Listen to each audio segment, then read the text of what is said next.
নমস্কাৰ বন্ধুসকল, যোৱাকালি হৈ যোৱা ৰাজীৱ শদিয়া ককাইদেউৰ আদ্য শ্ৰাদ্ধলৈ বুলি কেইজনমান আমাৰ ককাইদেউৰ সৈতে যাত্ৰা আৰম্ভ কৰিলোঁ শদিয়ালৈ।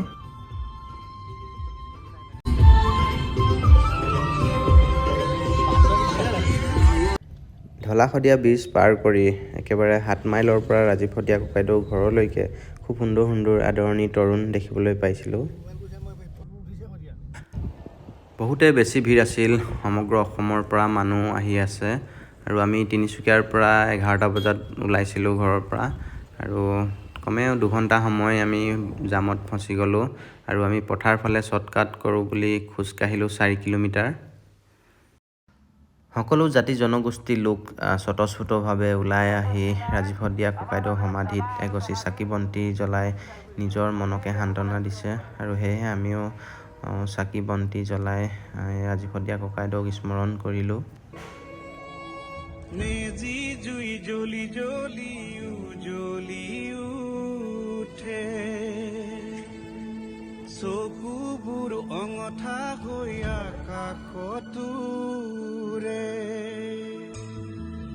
মেজি জুই জ্বলি জ্বলি জ্বলি উঠে, চকুবোৰ অঙঠা হৈ আৰু মোৰ লগতে যোৱা এখেত চান্তু কাশ্যপ ককাইদেউ, তেখেতেও ৰাজীৱ শদিয়া ককাইদেউৰ সমাধিত চাকি বন্তি জ্বলাই অলপ আৱেগিক হৈ পৰিছিল, কাৰণ তেখেতৰ আৰু ৰাজীৱ শদিয়া ককাইদেউৰ মাজত ভাল এটা বন্ধুত্ব আছিল।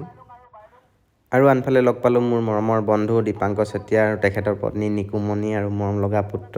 আনফালে লোহিত মৰাণ ডাঙৰীয়া আৰু তেখেতৰ পত্নীক লগ পালোঁ আৰু এফালে উত্তম চন্দ্ৰ দাস ডাঙৰীয়াকো ইমান এটা পবিত্ৰ অনুষ্ঠানত লগ পাই ভাল লাগিল।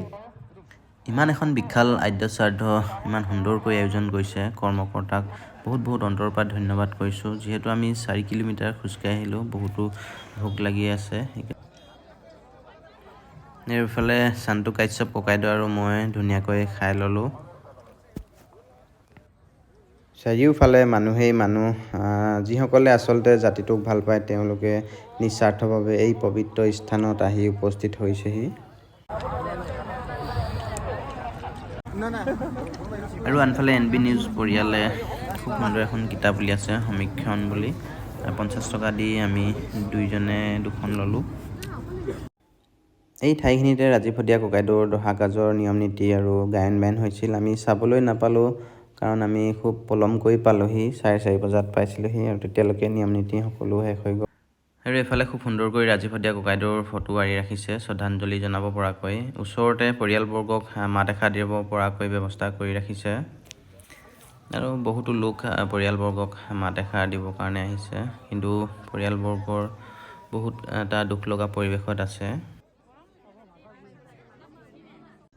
আৰু এইফালে খুব সুন্দৰকৈ এটা অস্থায়ীভাৱে সংগ্ৰহালয় নিৰ্মাণ কৰি ৰাখিছে।